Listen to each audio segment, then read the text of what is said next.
join us for the Pledge of Allegiance. I pledge allegiance to the flag of the United States of America and to the republic for which it stands, one nation, under God, indivisible, with liberty and justice for all. Honor the Texas flag. I pledge allegiance to thee, Texas, one state, under God, one and indivisible.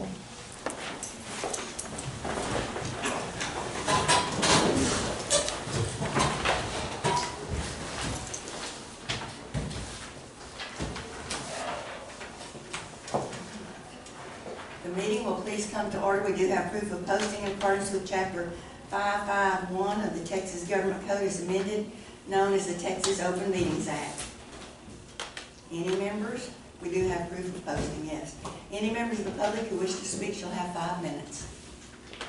I'm Charles Morgan, registered professional engineer in Texas, have been for 50 years, and have studied this issue of the low frequency noise and data from all over the world.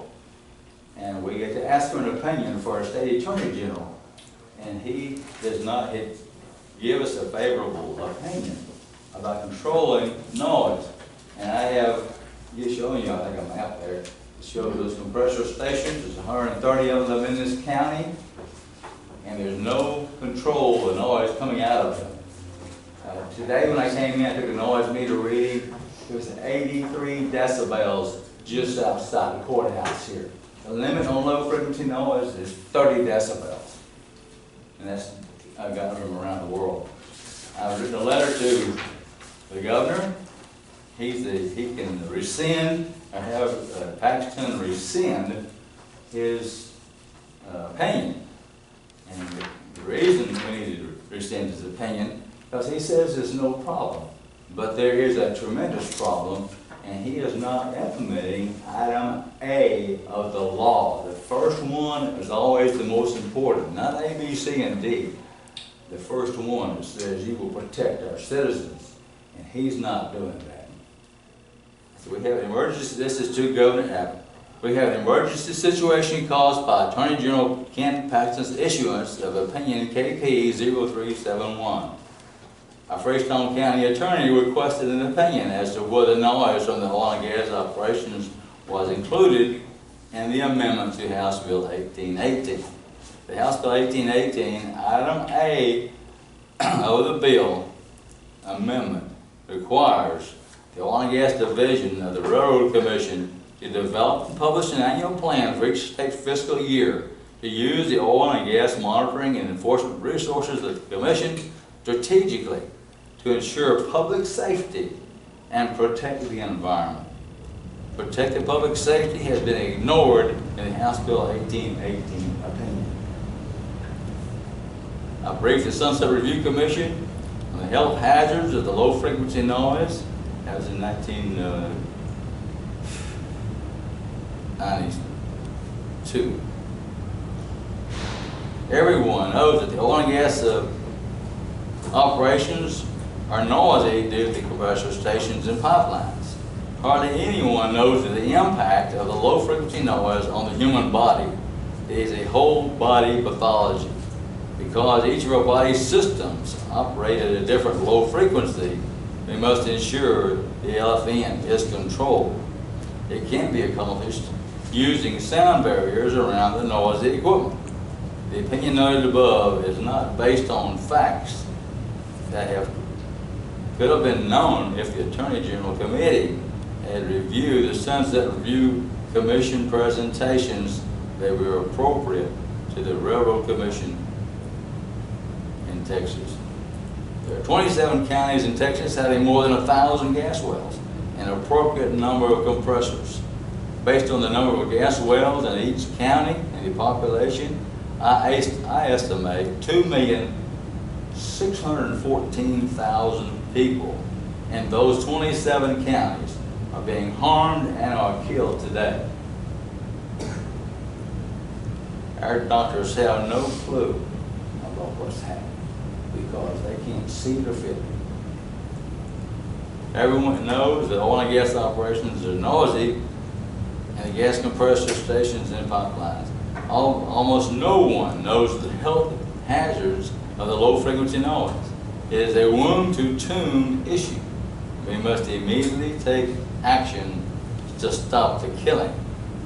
At least 10 people in Freestone County have been killed by the low frequency noise. I've been to their home and taken noise readings. It's over 75 decibels. One of 88 decibels around north of us here. It is a horrible thing to do, and you probably can't hear it. Most people cannot. I'm one of the guys who can hear it. Well, you hear it or not, you're still affected. Each of your body's systems operates at a different low frequency. And when that frequency intensity is increased above what that body system can handle, you're in trouble. I have here some elephant effects. There's about 15 of them. One is reduced cognitive ability in children and grown-ups, dementia, low birth weight babies, brain damage. I've had brain damage 3 times. And one time when I came back from speaking at the National Fractal Attack Conference in 2013, 3 weeks after leaving that briefing, I was 145 decibels of noise on my back porch and 123 in my bedroom. And from the time I was jolted out of bed till I departed my home in 10 minutes, I managed to escape. Okay, we have low birth weight babies, brain damage. It causes heart attacks, a thickened pericardium, which is like around the heart, enlarged aorta, and additional layer of the blood vessels and nerve. I've suffered from that too. And I had a special doctor out of Lafayette, Indiana, who had been to Lisbon, Portugal to learn about this. She says, I hate to tell you, you get the beginnings of fibroacoustic disease. And it's better now because I've protected myself and tried to stay out of this stuff. And you can't find her today, and you can't find a copy of my report. Sexual dysfunction, restless leg syndrome, severe itching. You itch so bad you can't stop scratching. And I had to find some protective underwear that keeps that from happening. And I've done that, thank God. Head pain, nausea, sickness, causes irritability, and people. Balance disorders, you can hardly stand up. I've been affected by that also. Sleep deprivation, that's a basic necessity of life. Ruptured eardrum, they ruptured my eardrum twice and they just lay in bed. It's 5 I minutes. repaired this thing, two more. Reduced visual acuity, numbness in fingers and feet. And I've suffered every one of these effects, and it's been horrible. And so I'm trying to get the governor to do something about this opinion. He's not including what he should be, protecting us citizens. And that's what we need to do, is make sure the governor is aware of what they're doing to us. And I sent him a paper before, a couple of years ago, and his staff never made sure he got it. So I don't think he's knowledgeable of what is happening today. This noise is horrible. Thank you very much, and we appreciate it. If we can take some action on this with the governor. Maybe a phone call. I called up there last Friday. So we got a horrible situation here. When we're 86 decibels and the limit is 30 for low frequency noise, that's an atrocity against the citizens. Thank you. All right, we'll take you and work in budget review. That will address yours in just a minute. All right. Any other comments from the public? If not, we'll go to item number 1, burn ban. We think good. I think we're good right now, personally. Item number 2, budget transfers and amendments. We do have a certification of additional revenues from Texas Department of Agriculture, $3,003.69. And then you have the 2 sheets of budget transfers and amendments. Second. All in favor, aye? Motion carried. Item number 3, to discuss American Rescue Plan. We don't have our contract back yet, and once we do have that, then we'll begin working on what we can actually use those funds for. Just as a little overview for people that are watching, Public health and economic impacts, we'll be looking at that. Premium pay for essential workers, providing government services in connection with the revenue losses after that is determined, that amount. Infrastructure, water, sewer, and broadband are addressed. PPE and buildings to house the PPE and Emergency Operations Center. Hopefully roads and bridges to improve, to be able to reach out in a pandemic. Emergency Operations Center to handle all communications. Well, that's covered also in that one above. Looking at ambulances, if those can be addressed. Warming stations and quarantining areas. Generators. Hopefully those and more will be included, but we don't have that specific information from them yet. But anyway, we'll be reaching out for those and try to make a list of other things that might fit within this that we would like to address. Item number 4, budget review.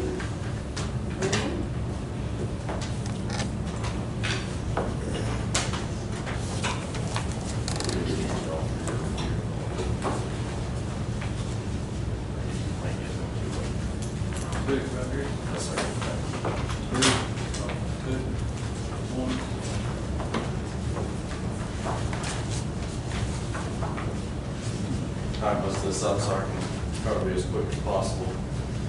Good morning, my name is William Flippen. I'm the current EMS Director of Operations for Teague Hospital District. I'm here today because I was notified that Freestone County has agreed to take $50,000 from Teague EMS and delegate that to Fairfield EMS based on arguments that were made in the previous weeks. I believe the argument to be invalid and frankly unfair to THDMS. I'm here to ask that the Commissioners Court reconsider the previous vote based on the following information I'm here to present. THDMS operates 2 trucks, one 24-hour medic unit, one 12-hour medic unit. We have a paramedic on each truck 99% of the time. On the 24-hour truck, it has been staffed by a paramedic 100% of the time this year, and probably last year as well. We're on pace to run 1,220 calls with 1.5 trucks. We don't come up here and ask for anything normally. Teague Hospital District set the 5-cent tax cap in 1988. It remained unchanged or voted on until May of 2021. For 33 years, the maximum rate we could charge was 5 cents on a $100 valuation. It did not hit that cap until around 2010. And for the last 11 years, we've been capped out. We held a vote this year to raise the tax cap, not the taxes. THD cannot just raise the taxes. We would have to hold a vote to raise the taxes if we decided to do so, and you all know very well what a challenge that would be. This year we'll actually receive about $5,000 less in tax revenues than we did last year. Evaluations have decreased, not increased. We are projected to collect $400,780 from tax revenue this coming year. However, we have to pay approximately $104,000 to Freestone County Assessor Collector's Office to collect those taxes, leaving us with about $297,000 in tax revenue. With that being said, if the court decided to move forward with the current budget allotting $50,000 to THDMS, then we'll be essentially paying the county $54,000 a year to operate. Which brings to question, are there any emergency service entities in Freestone County that produce $54,000 a year to Freestone County besides THDMS? If we were to receive the $100,000 as originally budgeted, we'd still be attributing more to Freestone County than we received. We got an additional $50,000 last year above the normal $100,000 from the county to help purchase a new unit. We applied 100% of that to an ambulance that we could afford. We bought a new van-style ambulance that cost $77,770. We paid it off upon delivery and owe no money towards it. We realize that as unpopular and ugly as that van may be, using it for hospital-to-hospital transfers, which make up about 70% of our mileage on our units a year, was more efficient than using a Frazier, despite what it looked like. Our crews have adapted and accepted the unit because they know we did it, they know why we did it, and know that it will be better for them in the long run as far as raises, equipment, patient care items, things of that sort. I will add that the van came with a 100,000-mile bumper-to-bumper warranty, reducing our upkeep and truck repair costs significantly. No, the vans will not hold up in a 911 setting for long, but for highway use they are exceptional and will extend the life of our Fraser units exponentially. We also have approved ordering of a remount of our 2011 Ram Fraser ambulance, which will cost approximately $120,000. Again, this is what we can afford. We have set aside multiple years of savings to pay for that unit in full upon delivery. Currently, we have a 2011, 2015 Fraser, and a 2020 van. Both of our Fraser units, one has 240,000 miles on it, and one of them has 160,000 miles on it. THDMS is incredibly efficient and takes extremely good care of its equipment because we can't afford not to. We certainly cannot afford to buy a $240,000 unit. To my knowledge, no one from THD has ever stood before this court and asked for more money than what the county felt capable of offering. We have taken what we were allotted and trusted it was the best that the county was able to do, no questions asked. Costs the same to staff an ambulance, whether it runs 1,000 calls or 2,000 calls. In fact, if your call volume is that much higher, your billing should be significantly higher as well. We collect almost $600,000 a year on 1,200 calls. So if someone running 2,000 calls, hypothetically they should be collecting almost double. We were very involved in the community. In fact, we dedicated an ambulance for Teague ISD football games at no charge. We educate and train every single senior at Teague High School, which is more than 100 kids every year, hands-on CPR, and the entire ISD staff in hands-on CPR, as well as Stop the Bleed, again for no cost. We participate in all city events, Christmas in the Park, National Night Out. We feel like it is important to offer these services for the community at no charge because EMS should be involved in the community outreach without profit in mind.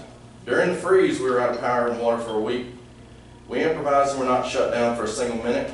We shared a roof with the Teague Fire Department and continued to serve our residents even when the roads were nearly impossible to traverse. We ran more calls in that 7 days than we normally do, about 10 times. Our station was built for radio communications decades ago, lost every single pipe due to the extended harsh conditions. We banded together with some of my employees and fire department staff, worked sometimes through the night to replace every single pipe in the building with PEX in order to get that water back as soon as possible. We did all of these repairs ourselves as plumbers were not available and overwhelmed. This is just one of many examples of the type of people and service we are. I have never felt more of a family type atmosphere from a service or community as we have in the Teague Hospital District. I've included some photos because I really want you all to see what we have compared to other services in the county. THD does not ask for much and provides excellent care to our community for as little cost as possible on the community. We do too many things to list in order to save money. I feel like the county budget as written is a punishment to us for being extraordinary and efficient. I'd like to ask that the court reconsider its decision for appropriate funding back from $50,000 back to $100,000. THD is resilient, and regardless of your decision today, we're not going anywhere, and we will make do with whatever we get, continue to do what it takes to continue providing the best care that we can to our community. Thank you.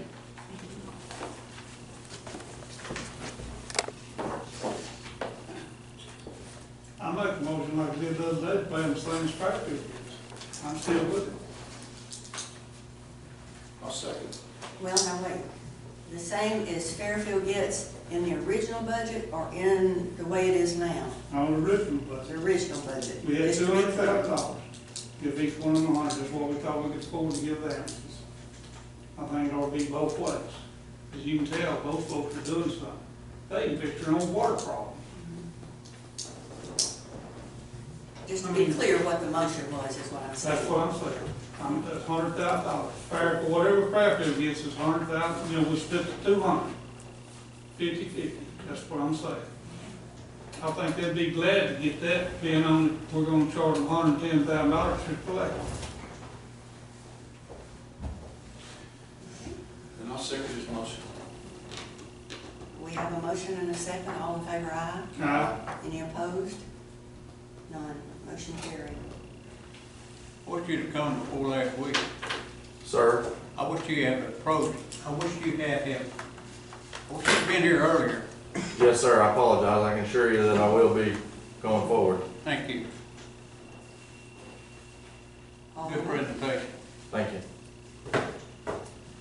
I'm sorry you had to come over here. Thank all y'all for the phone calls. Thank you all for the job.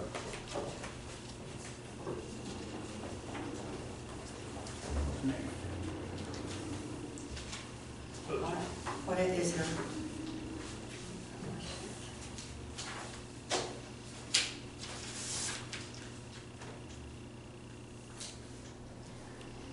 Has Linda contacted you to say what she wants to do about her special funds, about putting a full-time position in those special funds? I've not been contacted, no. All right, has she said that to you? All right.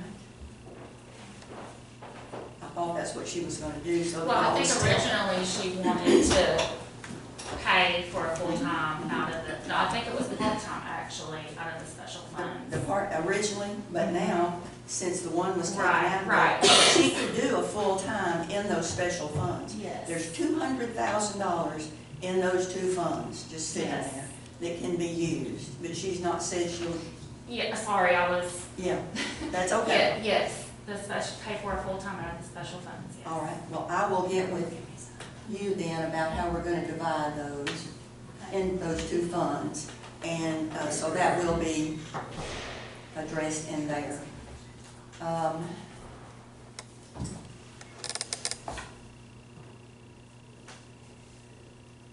Is there any other discussion? Oh, yes, there is. Yeah.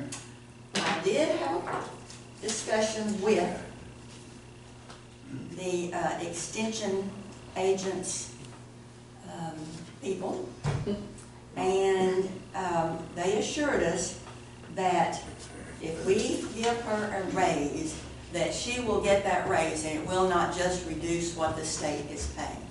The difference is, it used to be the other way, but the difference now is we need to, not today, but at some point, we need to set what we think our base salary is for an extension agent, our part. So if they hire another extension agent somewhere down the road, then we know what our part of that is. And then we will be able to make raises to that then. But we can give Erin the raise also, and it will go on her. I'll make that motion, say what we did the rest of the employees. All right. Second. All in favor, aye. Aye. Motion carried. Jenny, you have that? Okay, yes. All right. Judge Brown, may I say something?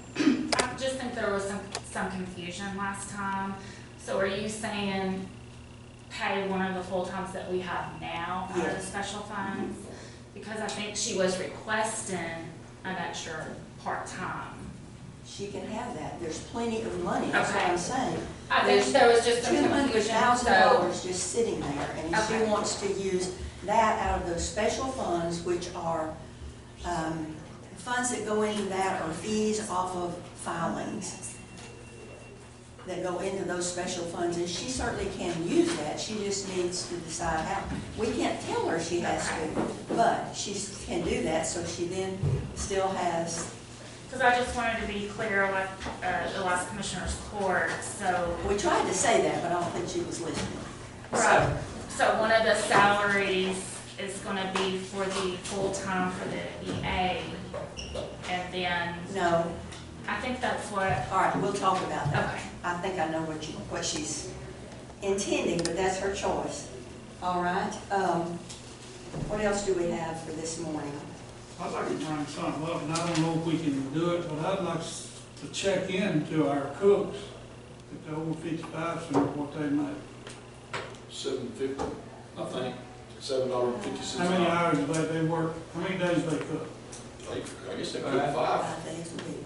and how many hours a day? I don't know, about 5 hours a day or something Yeah, like that. and I wanna say the cooks, I think, are $10 an hour, but that's just off the top of my head. I would They're have to- making $10 or $7? I believe it's 10, but I mean, I can So go they make it 10 or $7.50. run, I can go look. Well, what do you think they ought to be making? Well, I So don't we know, can- I mean, I'm just thinking $10, I thought it was $7.50, Okay, but maybe I've been misinformed. You know, I don't know what to make, I just think it's something we need to check into. all right. Uh, We'll have that at our next meeting. And actually, we can decide what it can be raised to, but they already have funds in their budget. I do know some of their people make $7.50, but I was thinking that wasn't cooks. I But thought the I cooks, could be wrong, so I can go check or at that. least one of the cooks makes more. She just gave one of them a raise Mhm, That's to correct. $10. Yeah. Awesome. Anything else? I really thought we was gonna vote on the tax rate today. Well, you know, 22nd. we reset to, 22nd. 22nd. And we'll be looking at all of those on We'll the meet next 22nd. week too. Pardon? We'll meet again next, Yes. How many days, go ahead. and then the 22nd. We're gonna finalize everything on 22nd. Yes, Set the rate, end, budget. everything, yes. Okay. How many days does a budget have to, the budget have to be before October 1st? Is there not a timeline? I think it's by the end of September we have to adopt it. Is there not I thought it said so something many about 10 days? You have to publish when you're gonna adopt it, 10 days before you adopt it, that has to be before the end of the month. Just thought I thought I read something. Done that for me. I just have to look at it. Okay, fine for me. All right. And, all right, if there's nothing else, the discussion was, we were coming back for today to discuss whether or not the emergency management coordinator would be assigned to JP1. And that's why we came back for today. And there had been questions about, or discussion a little bit that day about, you know, it would be under the direction basically of Commissioner's Court, and whether there would be any kind of conflict between the two positions in responding if there happened to be a disaster. Would they respond first to the emergency management position, or to something that might be a JP issue, such as inquests, those kinds of things? So there was that discussion, and we were going to come back and see, discuss if we were going to appoint that to Teresa Ferris, but thinking about some of those issues, or whether we were going to get another part-time person. So that's why we came back for today. Are we advertised? We have not yet.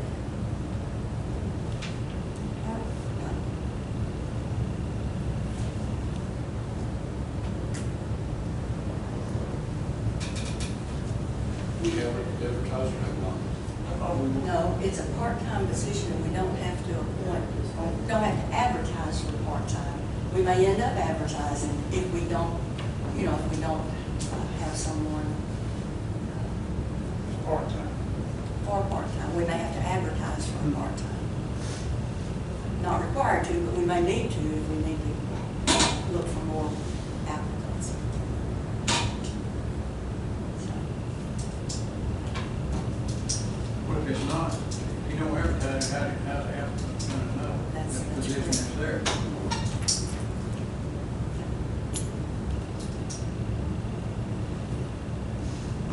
We need to phone a friend.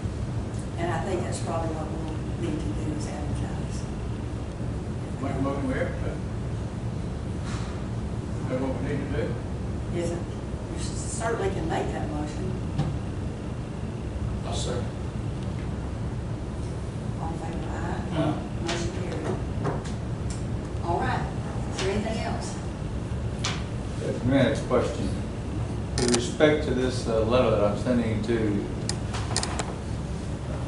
Governor Appleton, I think it would be very appropriate for the Commissioner's Court to endorse that or to write their own letter before this horrible Well, stuff. the Attorney happens. General's opinion is, he looks at, the Attorney General's opinion is he looks at what's written in the law, and it didn't specifically say noise, so he did not say in his opinion, that noise was specifically covered, but that's just an interpretation too.